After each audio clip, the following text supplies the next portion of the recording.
good people, and welcome to Real Chicks Rock Presents Real Discussions. I am your host, Michelle Dawes-Burt, and as always, I'm super excited to be here with you.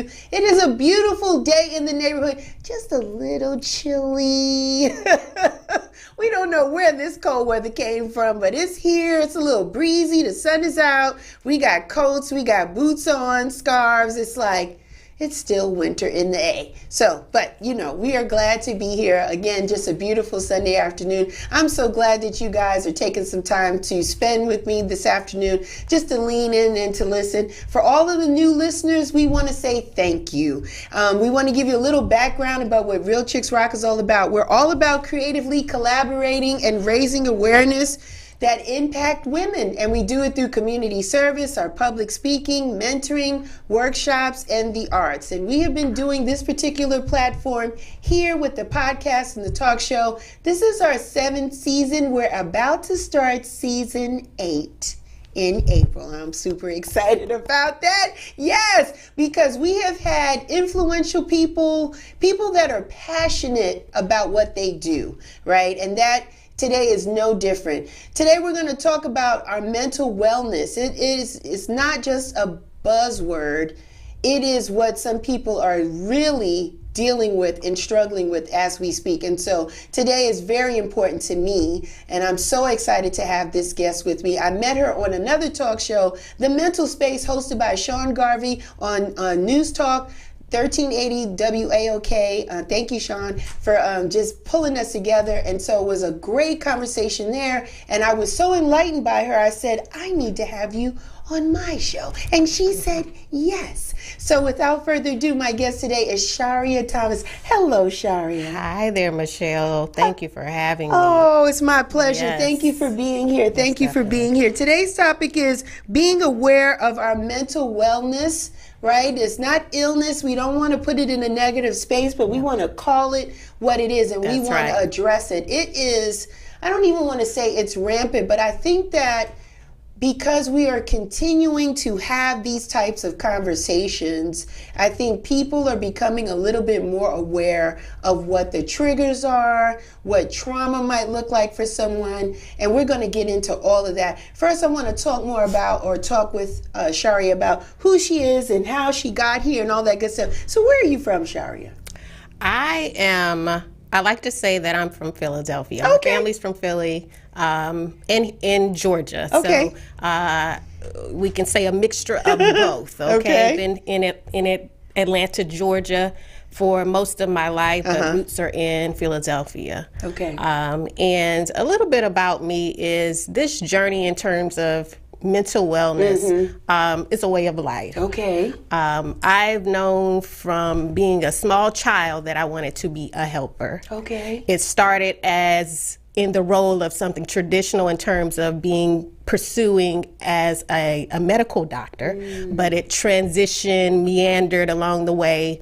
That led me to change my major in college. Okay. After I did an internship and I saw that, hey, I don't want to experience people dying. And I wanted to get more to root. And so that caused me to change my major to psychology. And I've been passionate about it ever since. Yes. Good for you. Good for you. So how you've been working in the profession for how long? How long would you say you've been a person of counseling or providing therapy? How long has it been for you? I have transitioned through different roles throughout the helping profession for years. But to be an actual therapist, that's probably been about a little bit over 10 years. Okay. Yes. Okay. And so I've been a licensed therapist where I diagnose that depression, bipolar disorder, for that time frame, and I'm also a certified life coach. I really take a holistic approach to helping the whole person. That's beautiful. That's beautiful. Because you realized, Sharia, you wanted to be a helper. You could have helped in any area. Like you could have been a nurse, you could have been a doctor, you could have been a physical therapist, a psychologist per se, right? Why mental wellness though? Why specifically in that space? Why mental wellness? I When I was younger, just even as young as about 8, I can always recall that I was always interested in helping people solve their problems. Okay, that part. That stood out to me in listening and understanding, trying to really understand what was going on with a person. I really wanted to take their pain away. Okay. And not just that sense of physical pain, but seeing I've always known that I'm a sensitive person. Right. They call it an empath nowadays. Right.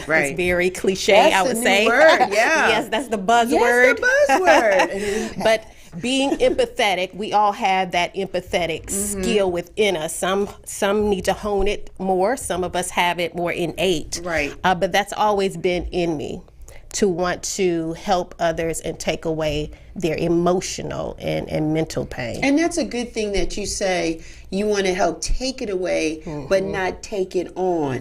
Right. Yes. That's a big difference. And I find, Sharia, that when we get in relationships, primarily when it's men and women, that dynamic, Yes.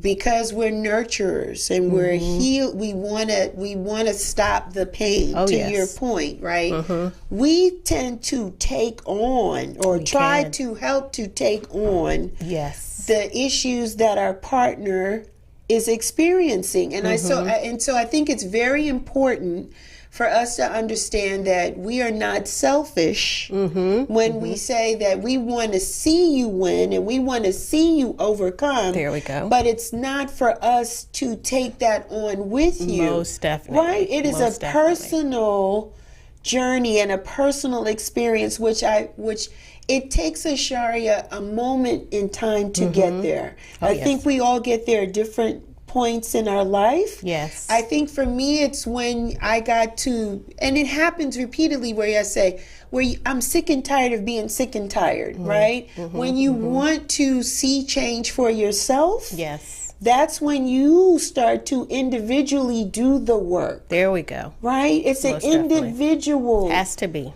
journey, right? Yes, Even yes. though you can have the support system and the love, you can have the love of the partner, Right. but it's an individual person saying, I am ready to do There we go. this work, right, You Sharia? better believe it. Yeah. You better believe it. Yeah. Yes, yes. You said some very key instrumental things that first, just as women, Yes. that we are innately, our Yes. feminine quality is about nurturing, Yes. supporting, Right. helping, Right.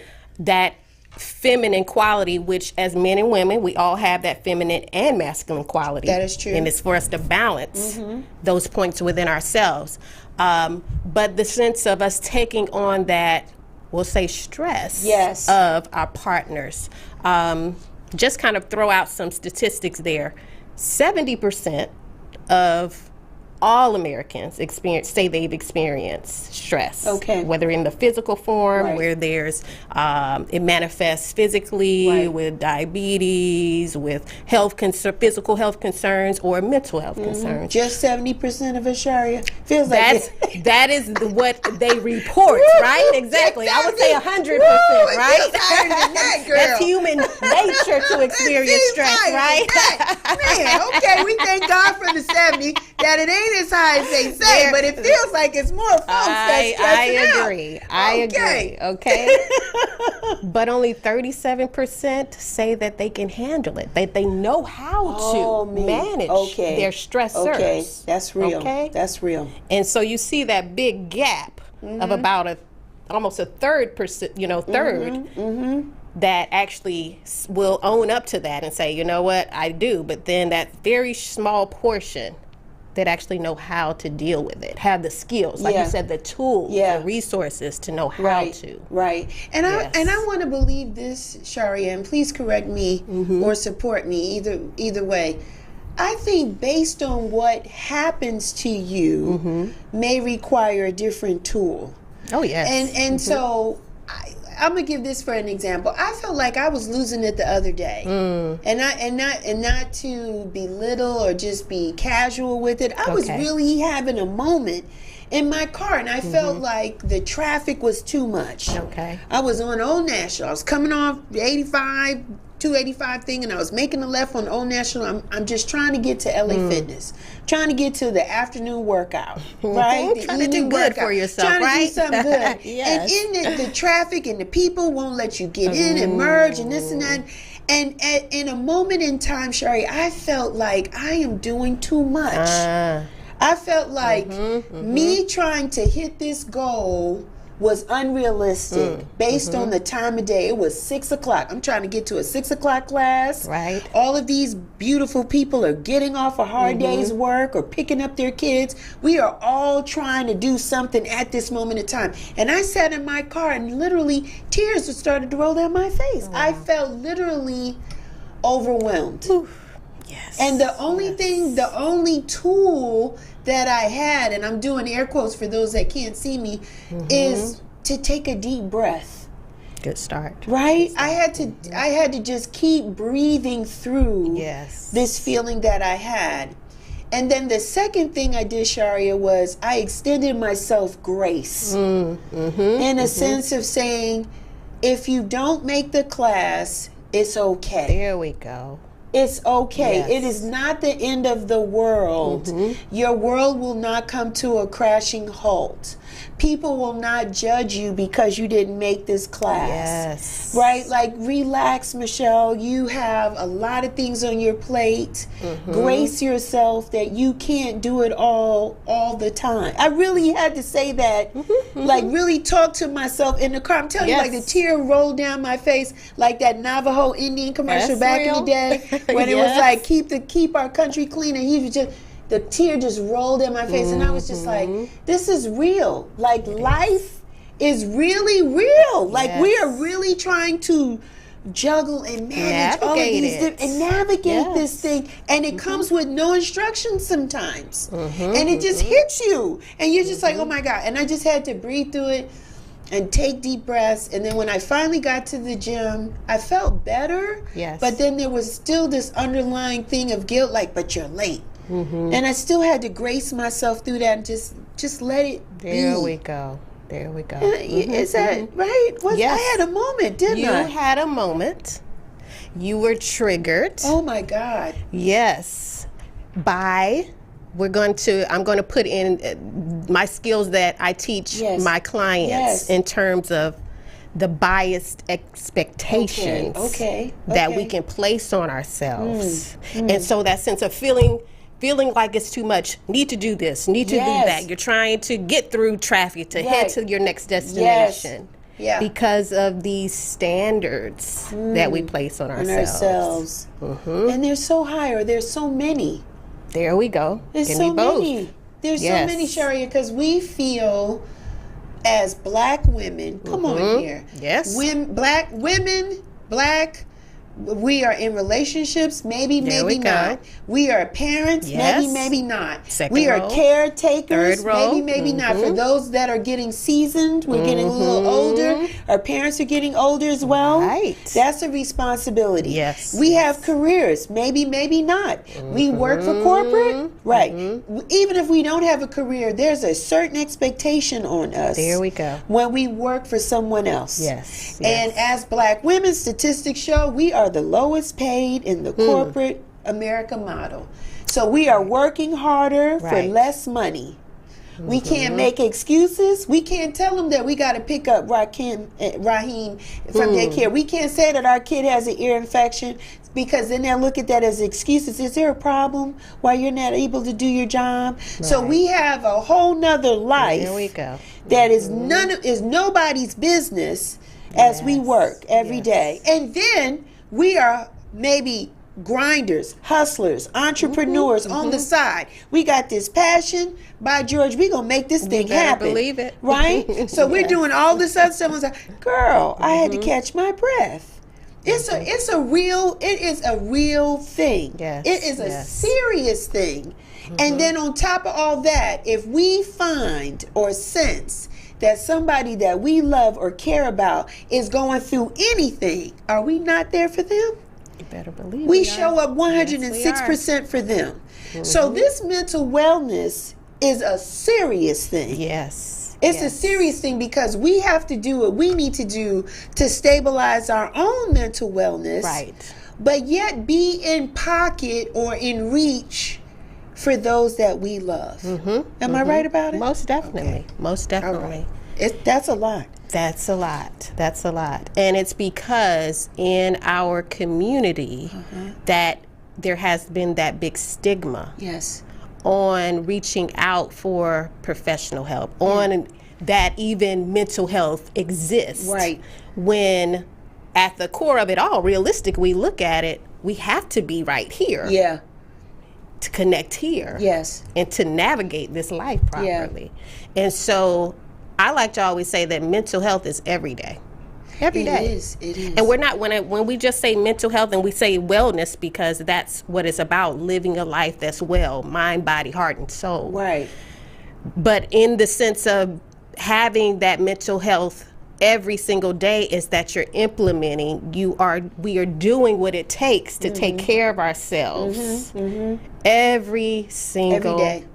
Every day. Yes. It's like working a muscle. There we go. Every day. Yes, yes.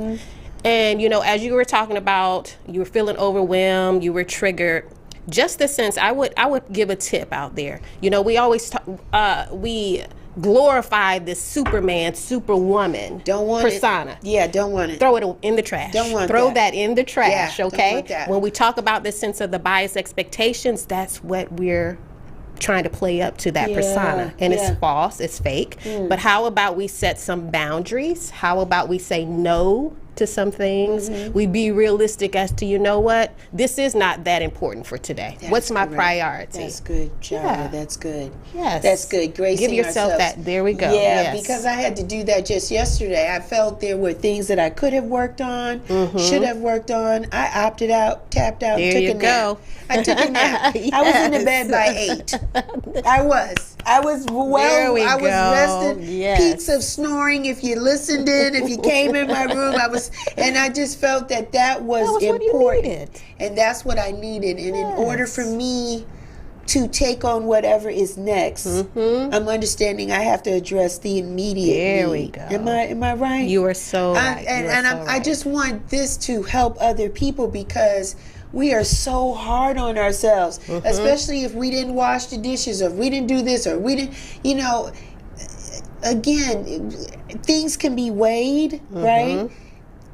Can it hold for tomorrow? Yes or no? That right. You know, maybe Yes. that's the question. Can it hold for tomorrow? Yes or no? And maybe because most of us are doers, right? We put it down, we write it, we have a task list. So maybe whatever we didn't do today is the first thing that we There do we on the go. next day. Yes. Right? So now Yes. we're learning how to maneuver and manage our days a little better with grace. I just don't want to exhaust myself. That's right. That's right. I'm cute. I'm older, but I'm cute. You are beautiful. Thank you. And there are some things that I still want to do. And so my health, my overall health is very important. Yes. Shari, I want to ask you this. Do you feel that as we deal with our mental wellness, does faith play a part in our ability to stay well mentally? What are your thoughts on that? Oh, you brought up the magic. Yeah. Magical. And I have something here because for so long, the field of mental health, I will not say we, because I've always incorporated a holistic approach. Right. But as the field, the sense of bringing in spirituality, it has been a hard transition. Really? It has been a hard transition. Because it is really focused on a lot of what's evidence-based. That's Okay? And when we consider spirituality, we know sometimes it's not the tangible. Right. It's the intuitive. It's the feeling. Right? And so ensuring that we connect, I started off in terms of that feminine and masculine, and we have that feminine and masculine qualities within ourselves, whether we are a man of gender, woman of gender. It's so important to bring in that spirituality. And so to answer your question, yes. And I say that's the magic word because I actually have I will actually be having a master class Nice. on, and I call it Soul Awaken, Yes. how to step fully into your purpose to create more, live more, and be more of your authentic Beautiful. self. Beautiful. And so this is a guide that actually can be purchased within the coming week or so. Okay. It's all getting in the making. And to help in terms of, let's find that balance in terms of the spirituality nature of it, the mental health, the physical, because it's all one, but sometimes we separate them. We are whole, and it works in tandem, so we want to connect them all, most definitely. So I'm helping to bridge that gap. I hope that I'm a part of that in terms of bridging that gap. Because creating more meaning and purpose in our lives, it really helps to create that balance mentally and emotionally. And we need that. I want to tap in, Shari, on what you said, because this is becoming more of a current thing too, about me being, and we can use me as an example, and then we'll talk about men. Sure. But for women, let's look at Michelle. Yes. You say there's a feminine energy and a masculine energy. Yes. What would the masculine energy look like in a female? Could you give an example of what that would look like? Just like you said, doer, that task list, okay? Okay. That is the analytical side of ourselves. That's the Okay. part of us that is practical in action. Okay. That's our masculine quality. Really? I never thought of it as Yeah, that that's way. our masculine quality. Is that right? Yes. I've been dang masculine for a long time because I just feel like I gotta get it done. I gotta get it done. I gotta get it done. I just thought it was a multitasking. I'm a project manager by day. I just thought, okay, I gotta get it done. If I write it down, it's gonna help me get it done. I did not know that's really more of a masculine. Yes, action oriented. Is that right? Yes. Our feminine, like we said, the nurturing. Yes. That is more of our intuitive side. That's more of Yeah. our creative side. So when we're in that space, when you tap more into that need, what am I feeling? Okay, that's more of our feminine side. Really? Yes. Yes. See, I'm learning. So for a male, what would be something that's more of their feminine trait in a man? Very good question. Men who are more likely to connect and they're able to communicate more effectively, but connect in terms of how they feel when they talk. Okay. All right. All right. That's more noticeable in terms of the bringing in their feminine quality. Okay. All right. All right. That's fair. Yes. Okay. Even what we might consider men who are more in touch with, I don't want to just say the culinary arts, but if we see a male that's more of a chef, that they can create. They can create. That's more of the feminine side There for we go. them Yes. as a male. As a male. As a yes. male. Okay. Okay. So and then for them, their male side, their masculine side is what? They provide, they do, they execute. Is that more of it? Most definitely. Okay. Most definitely. All right. Okay. Because again, we're not trying to run anybody off, and things. Some of the terms can create sensitivity within people. Yes. So I just wanted to just provide examples that it's a natural makeup within all of us. There we go. And sometimes, based on where we are, the time of the day, who we're around, and what's going on, we may lean more into one side. There we go. Than the other. But it doesn't mean anything else outside of that. We are all balanced human beings. We are. Right? Yes. We're just trying to find our way. Yes. I wanted to ask you, Sharia, what in your profession, what have you noticed to be some triggers for people in their mental wellness slightly deteriorating or maybe not balanced? Can you share any type of triggers that you've noticed in your career? Triggers, let's call them warning signs. Warning signs. Yeah. So Okay. some warning signs that we might want to look for in terms of if someone is having some difficulty, like you said, with balancing their mental wellness, or we'll just keep it there in terms of balancing Okay. their mental wellness. Problem sleeping.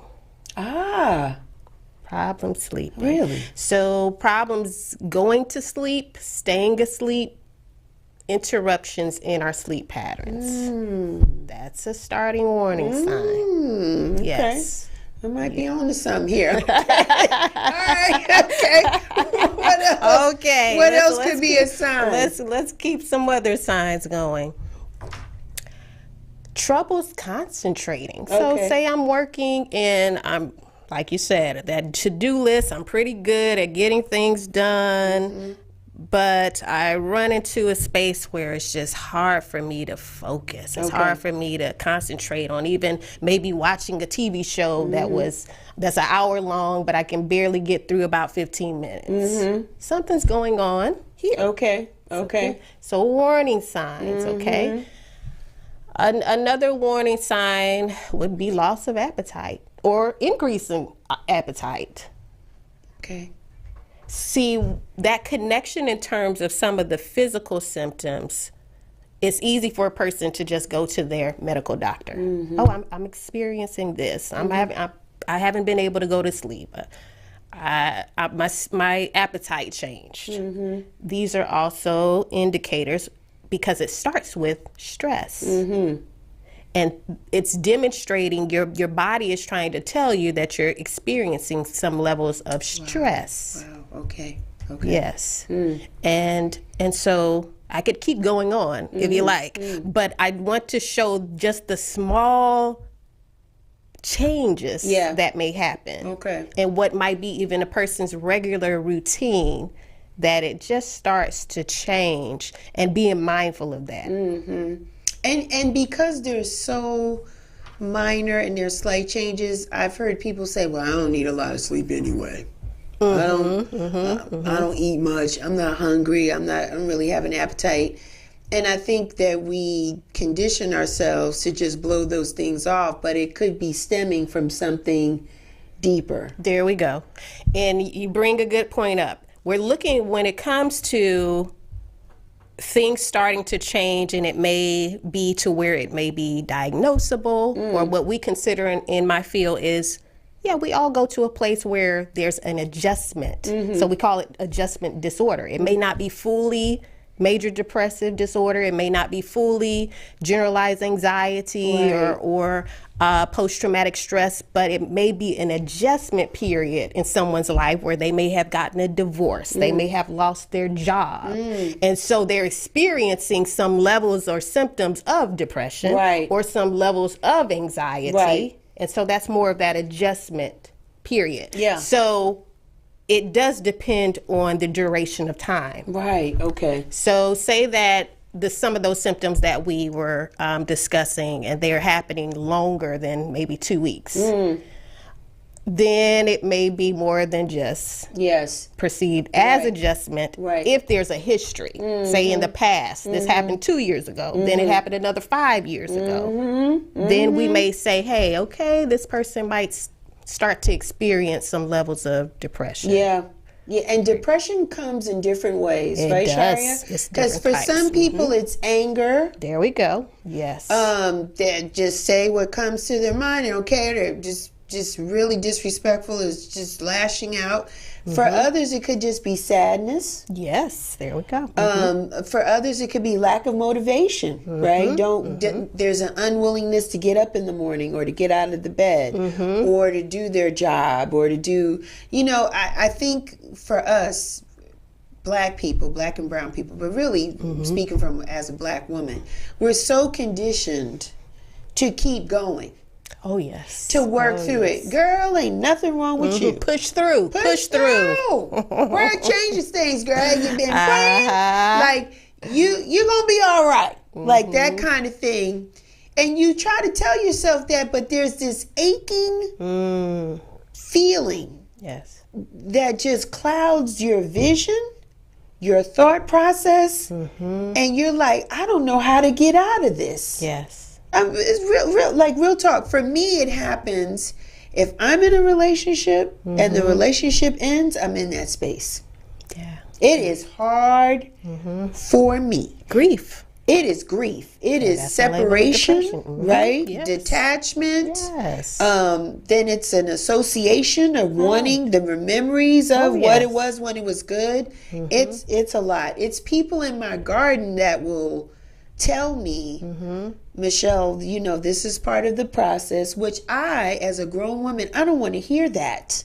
I keep it real with you. I don't like process all the time. I don't like it. Right. Because when you go through the process, it shows you, Sharia, all these different sides of you. Oh, yes. And some you like and some you ain't too fond of. Yeah.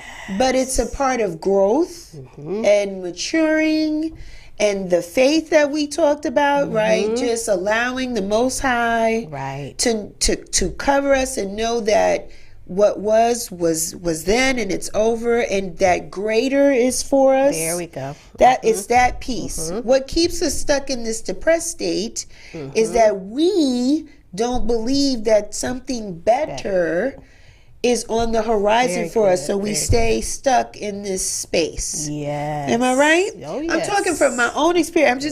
When I tell you, I just came. All right now. So I you just- experience, you know. I just came out of somewhere. I was sad Yeah. for months. Right. Disappointed that it didn't evolve in the way that I thought it would. Right. That the representative that showed up is not that person. I had to process a lot. Yes. Right? And then there's public imagery, so you're trying to be private, right? Because it would be hard for people to process that the person that showed up is not that same There we person. go. So now you're dealing with private embarrassment, right? And then you're like, well, Michelle, the signs was always there, but it was that nurturing thing. Okay. Come on, somebody. Yes. It was the nurturing thing that said, well, I'll love him through. Yes. Or here's Yes. one. I'll support him through the process because he's going through some things. Right? But then you take on this thing and now you're carrying it. So I just want people to understand that it's okay to love yourself. Most definitely. You have to wake up every day and say, I love myself. Yes. And the things that God had brought you through or you were able to push through, it cost you too much to just throw it away. That's right. That's right? And so if it doesn't work for you, it's okay. Yes. It's all right. okay. Right? It's okay. Most definitely. But this mental wellness is a serious thing, Sharia, and it is a daily exercise to keep your mental stability and wellness in pocket or manageable or in balance. Then there's a time for us as women. Are we too emotional? Are we crying too much? Are we doing this? I don't know if there's a right or wrong. Tears are a release. Okay? Let's give ourselves permission. Okay. Tears are a release. Yes. Listen. Yeah. And so, yes, we have been so programmed in our femininity that it is not okay to cry. Right. As you said, suck it up. Yeah. Boys and girls being taught that. Right. Yeah. You crying about this? Like, this ain't nothing. Like, Yes. I've heard it. It's time for us to change that. Yeah. It's time, and you said that it's okay. What is called radical acceptance, accepting our emotions, face our feelings. Okay. And that we be okay with that humanness. We are the only creatures on this planet that has that beautiful gift of emotions in that way. Yet we want to suppress it, or we're taught to, until we unlearn. Yeah. And know that it is healthy and important that we have that level of release and we communicate and express it. Shari, do you find that forgiveness is part of our mental wellness, part of our journey? Yes. Forgiving those that might have offended us or caused us some disappointment, and then forgiving ourselves. Is that all part of it too? Most definitely. When, especially my clients that have experienced trauma, forgiveness work is essential. Is essential. Okay. And forgiveness is not for the other person. It's for you. There we go. It's for you. And it's for you to detach from that emotional charge that's created from that experience with that said person, or that experience that you had that creates that space within yourself. Right. So yes, most definitely, forgiveness is therapeutic and necessary, and that's definitely I help my clients to navigate that through.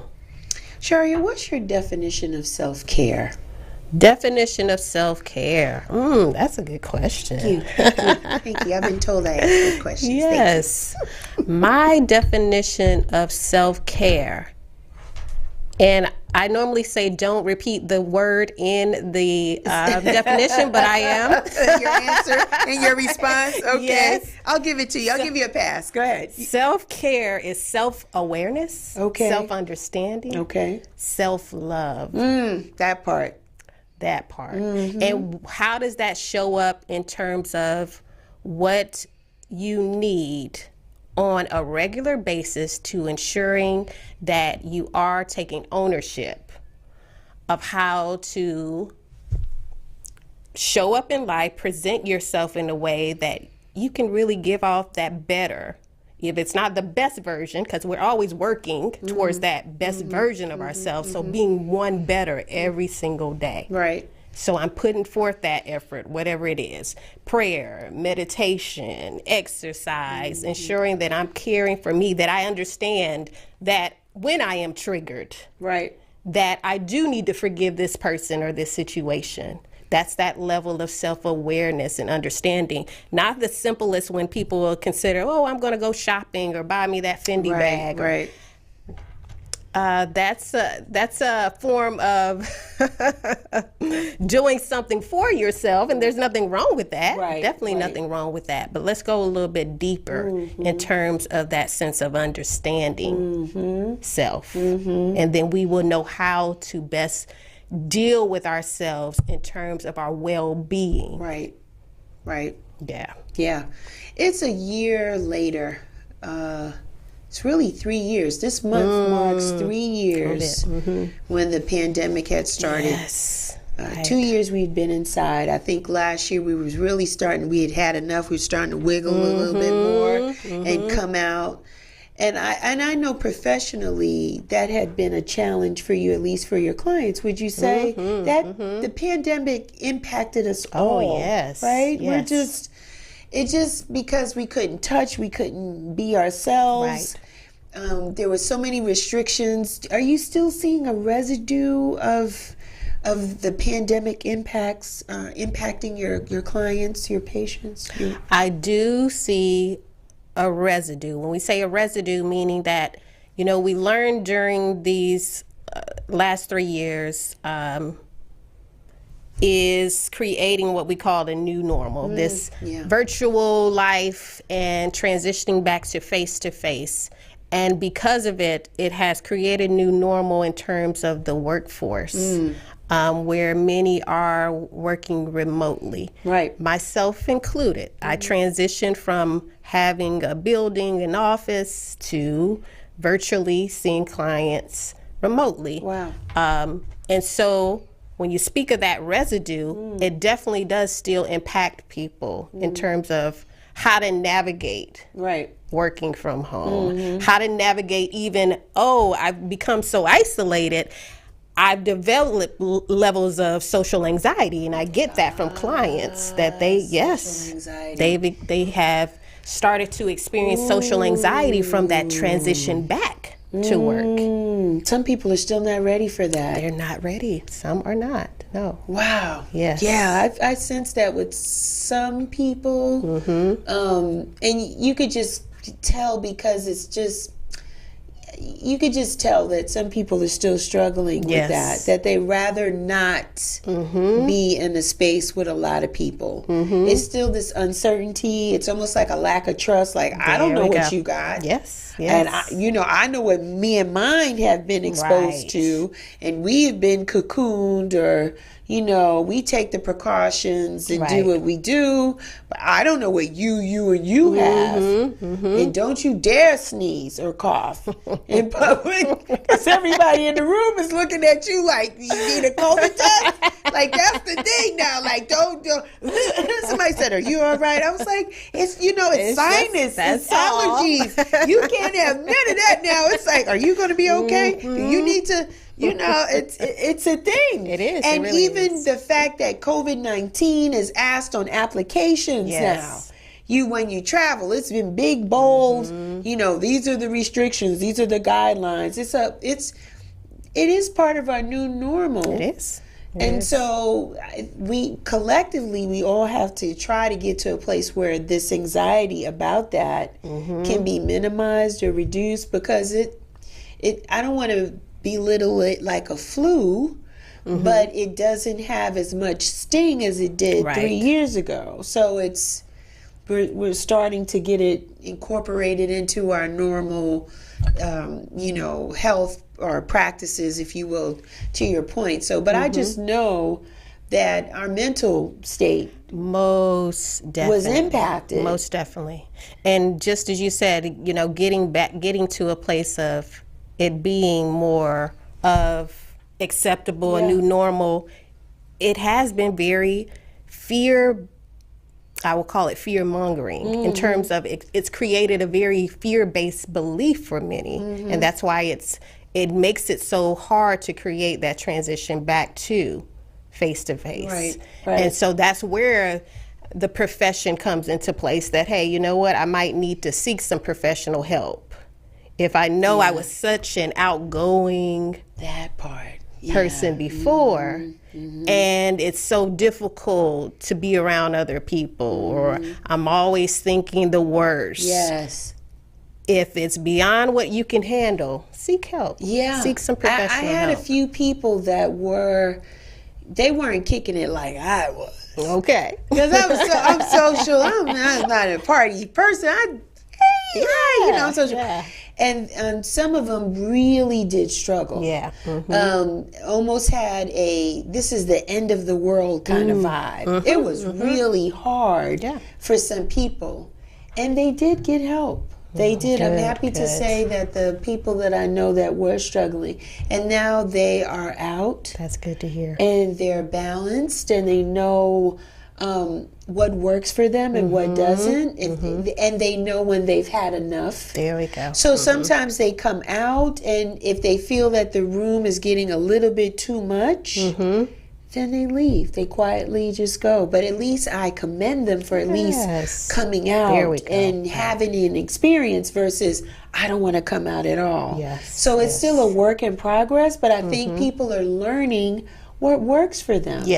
And we have to remember that, unfortunately, people lost people during this pandemic. And that's another sense of a trigger or trauma or just remembering what used to be. So it's different. It's different. I want to talk about signs of wellness, right? What does that look like for us ladies? How do we know we are balanced? We're healthy, our mind is good. Is there any kind of checklist? Is there something we can do to know that we're okay? Very good question. Signs of wellness. What does that look like? Signs of wellness. I would say, in terms of it being an actual checklist, when it comes to this profession, we have so many assessments. I would have to go through them, but I'm going to name a few things just in general to be mindful of. That'll help us. Let's start with mood. Wow, that's good. Just checking in. Check in. How do I feel today? What are some stressors that I've experienced today? Because if I'm mindful of that, that's the sense of being well, is that I'm more in a space where I'm mindful of my experience internally, mentally of what I'm going through. So that's definitely a big one. In terms of being well, again, mind, body, heart, and soul, we look at that. Right. Am I having cravings? Really? Yeah. Really? Body is off and balanced if I'm experiencing sugar cravings, Really? salt cravings. You said, man. Sugar all the time. Shari, I love sugar. I love sugar. Man, sugar just like that. I'm a chocoholic, okay? I like a chocolate, a cookie, a piece of cake. I can't even come in my house, but yeah, I love it. But moderation is fine. Moderation is fine. Moderation, but yes. if I know that I can have a piece of chocolate, but I'm grabbing a whole bag of chocolate, Ooh, no, I'm not now doing that is that's a, right. That's a thing. Okay. Okay. All right. So we want to see the difference there. Okay. Yes. So mood, craving, again, back to sleep. Or am I sleeping well? Do I feel energized when I'm waking up? That level of energy throughout your day. Are you getting up? You're feeling really tired, sluggish. That's definitely an indicator of how well you are. Right. Right. Takes me a minute. I think I flow in and out of that. I think that there were, like I said, the past couple of months, my sleeping probably was not the best. I go to bed, I'm really tired, but I wake up at a certain time. Some of that's to go to the bathroom. Some of that is what's on my mind. Yeah. Then, my mind's racing. It's a different thing. So I think it was a little bit of that. And I crave like something sweet or just I'm a snacky person. I like a snacky. But I feel that I'm coming out of it. My mood is much better. Okay. Because like I said, I was sad for months. Right. And so now I wake up. It happened, I think the breakthrough happened maybe a couple of weeks ago, where I woke up excited about the day. There we go. Yes, I did. I woke up, and I had to go to work, and I was excited about work, and I was excited about after work. I was just excited about the day. And I was like, woohoo! It was like a woohoo kind of thing. And so I have been trending in that space more and more. Yes. And I realized for me, part of my self-care could be as well, the rest part is probably very important. And so I'm learning to, for those that have an iPhone, the do not disturb on the phone. There we go. Right? Yes. So the iPhone is so incredible. It can be a little intrusive, but it has this health piece. And so before they upgrade the OS, I would put on there, just give me a reminder to go to bed at like 9:30. Good, yeah. And so now not only does it do that, it says, reminder to go to bed at 9:30, it puts my phone in like a do not disturb type of mode. So I don't have emails coming. I don't have text messages coming. So it allows me an opportunity to wind down from the day and then focus on what's important for me, whether that's doing a little reading, maybe that's talking to the Most High, meditating or praying, maybe it's just going to bed, maybe it's just watching a movie that makes me feel good. I like those little Hallmark feel-good movies. I like those little things. Something that puts me in a state of bliss, but nothing to activate heavy emotions, if that makes sense, right? Definitely does. Before I go to bed. So it's really understanding, Sharia, for me, my vibrations, to your point, moods, and what sets me off, what makes me feel good, and it's not to take away the reality, right? I'm still allowing myself to feel what I feel, but I'm being cognizant of it. I'm not running away. I used to run away from how I felt. Like if I didn't feel happy, I was like, I just didn't want to deal. Like that's a real feeling. Like I don't want to deal with this. Whatever this thing is, I don't want to deal with it. And I'm learning that it's a part of the process. There we go. Yes. It's a part of life. It's a part of ebbs and flows.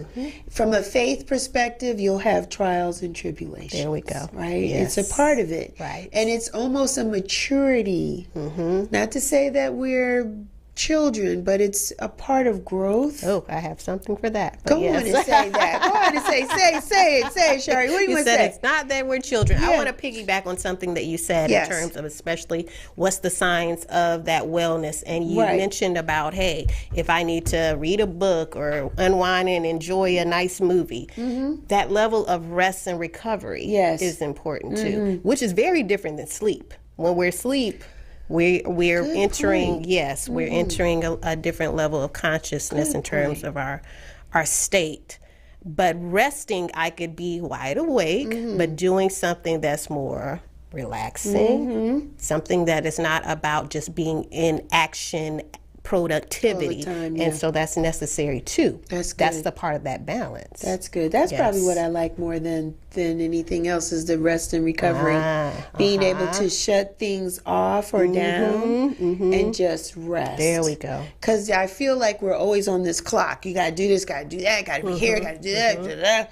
And it's like, And I feel like when I don't have to operate on that mechanism, I'm better for it. Yes, exactly. I'm You hit it on the 100%. nose. Yeah. That is balance. I'm 100% Yes. there. I'm 100% there. Shari, where do you see us heading or going with our overall mental wellness? What I said to my producer, shouts out to my producer Joe over there. I said before the start of the show, historically, right, 50 years ago, we weren't talking about preventing diabetes, right? Or fibroids and thyroids and hypertension and high blood pressure. We weren't talking like that 50 years ago. Now we are locked in, right? We are drinking more water. We're doing detoxes. We are putting away, moving the sugar out the way. We're trying to beat diabetes and high blood pressure, losing the weight. We're working out. We're doing all these things. So, okay, we're getting better with the physical health. What can we do to change how we talk, how we feel about our mental? What do you see for us to do in the next years to come? What do I see for us to do the next years to come when it comes to our mental wellness? Yeah, how can we do better? Just as what we're doing now. It starts with more open, honest conversations about it. It comes with the realization that it is what it is, meaning that we all experience mental health. Mental health is a part of life. There are, of course, degrees to it. There are levels of intensity, and it doesn't have to be an actual disorder. Right. But our level of taking care of our mental wellness is essential. And it does start with ongoing conversations about it and the willingness to share, the willingness to know the information and getting it out there. The way that I plan to play a part, I've always been an advocate, but since COVID, yes, that did slow me down. And so getting back into the community, I will be doing more workshops, seminars on how to live. Yes. And how to live is a part of mental health too. And so providing information to people. So because if we don't awaken the level of awareness, there's no growth for change. Right. Right. And it starts there. Right. Right. I want people to not feel embarrassed or ashamed. There we go. Ashamed about what goes on in your mind, what goes on in your head. How do you feel? What are your triggers? The traumas you've been through? Like, we have to move away from the shame, Most definitely, or the embarrassment of it, because it is a part of who we are. There we go. We're not always going to be on our A game. It's just what it is. It's just going to happen. But what we want is to have pockets of support, right? Yes. And know where our help comes from, right? From the Most High, from prayer, from meditation, from counseling, from therapy, from loved ones, from family and friends, whatever that looks like. It could be all of those things. Yes, it could be all of those things. Maybe they're all being used at the same time. Maybe it's intermittent. There we go. It could be as needed based on the degree of what it is or how you feel. But the message is just to get help. Yes. Don't be afraid to get help. It's no different than going to the doctor. We've had this conversation 50 years ago. People don't want to go to the doctor. Now they're starting to go. There we go. Yes. And then if they go and they don't like what the doctors say, they take a holistic approach to their healing. You notice that? Oh, yes. So even if they're not on the medication, they're like, well, I'm going to take more ginger, more turmeric. I'm taking some meat out my diet. Like, I'm doing all these things. I'm cutting down the sweets. Like, I want people to take a hold of their mental state, right? The same way they do about our physical body. Have that same passion or sense of awareness or connection with your mental. It's very important. So important. It's very important, because what good is all of this if our mental is not balanced with the rest of our body? We call it a dressed up garbage can. Ooh, I've never heard that. That's what we call it in the recovery field. Dressed up garbage can. A dressed up garbage can. Ooh, they're out here too. They are. They're out here. Man, so you got some things coming up. The book is coming out. Yes. You're doing a mastermind class, workshops, all that good stuff. How can the people find you? How can they find me? Yes. You can reach me on my website at healthandwellnessservices.org. I will be back on those social media platforms, connecting with my people again. Yes, giving some free information, starting a YouTube channel. So I am Sharia Thomas. I'm already, of course, on IG, Facebook, Twitter. So all are at I am Sharia Thomas. And yeah, that's the best way to be able to reach me. That's awesome. What would you like to leave with the people in regards to keeping your health and your wellness intact? What's the one thing you would want to share with people? Keeping our health and wellness intact. The key word is balance. Balance. And we're always just in life looking for, trying to stay in that swing of what balance is. And that's different for all of us as individuals, and that can change and shift from day to day. So it's determining what is that for you. Really listening to what are your needs and being honest with yourself of what that is. A lot of what we talked about today as it relates to the level of, I love the way that you said, I believe you said showing grace. We call it having more of that compassionate self-talk in our mind, in our mindset is so essential. So balancing your thinking is where it starts. Yes. Wow, that's good stuff. That's good. Thank you, Sharia. Thank for you, your time. Michelle. This was good. I feel a part two in our works. I feel like I want to bring you back and we talk about being your authentic self and what does that look like. Like, I want us to pull back another layer.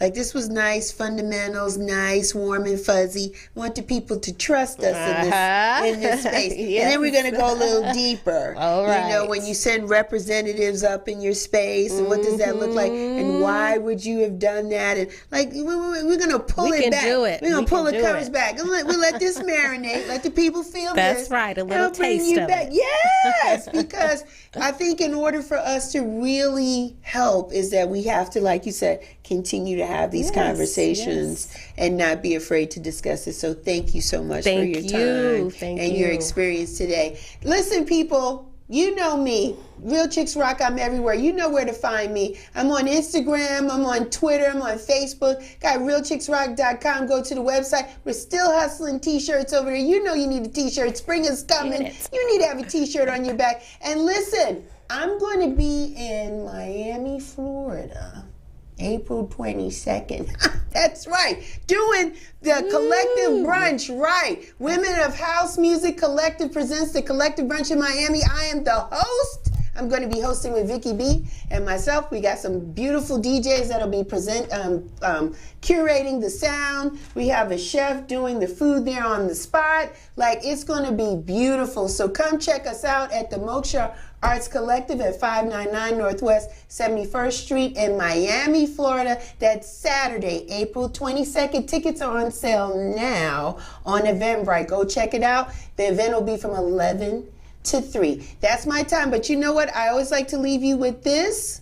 One of my favorite people, may he rest in peace, Frankie Crocker. He was on the radio station on 107.5 WBLS in New York, and he would leave with his show saying this: may you live to be 100, and I live to be 100 minus a day, so I never know that beautiful people like you passed away. Until next time, be well, take care, and continue to rock on.